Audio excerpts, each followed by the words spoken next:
Part 2 of the youth is waking up. And to expose the truth of it. And so we over here celebrating genocide, over there celebrating other different traditions and not knowing what you celebrating. And at the end of the day, the energy gonna go back to where it really came from. But still, you need to know, next time you celebrating St. Patrick's Day, know that you're celebrating the genocide of my people, the creation of my people, the culture of my people, and also the success. Because we got a lot to deal with behind this holiday. And we could be Irish as well, the original Irish, the original Scottish, and I got proof of that as well.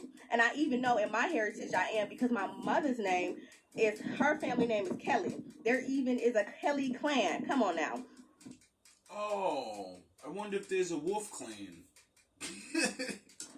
And that's a Scottish name. On my dad's side, it's Monroe. That's a Scottish name and a Moorish name. And we know the Moors ran up in Europe. And Ireland and Europe is a name after a goddess. Come on now. Come on now. Okay, so let's get into it.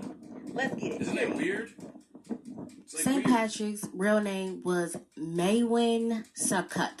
Maewyn sound like a female name to me if you ask me, but his name was Maewyn Succut or Succat.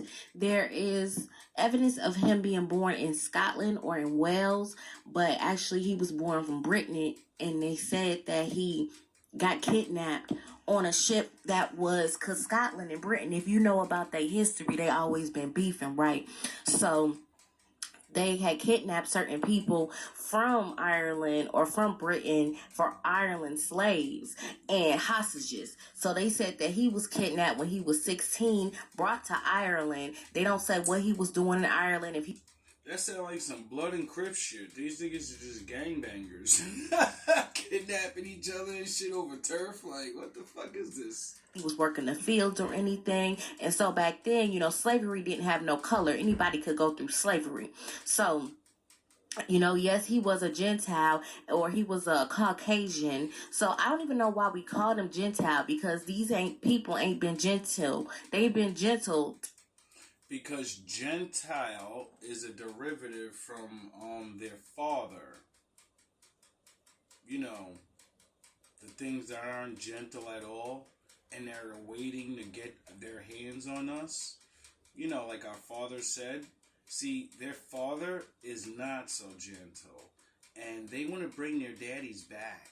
Because although they have been very, very, very, very bad.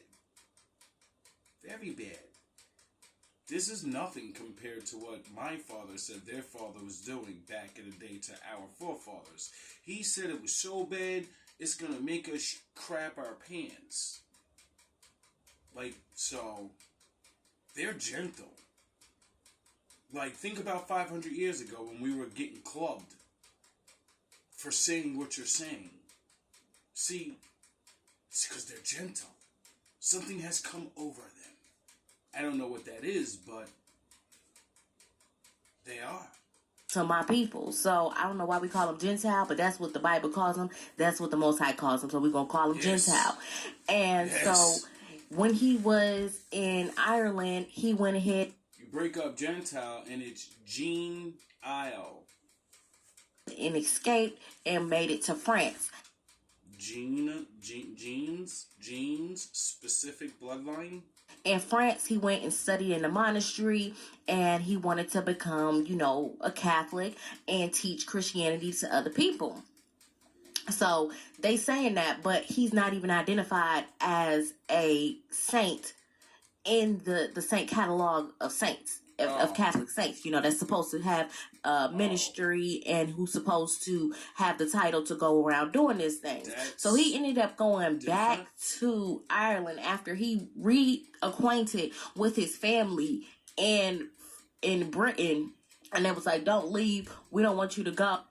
But he left anyway because he had a calling from God. So he said. So he ended up going back to Ireland, and when he went to Ireland, he was basically causing havoc, trying to oppress certain people with religion. You know how they do it to this day.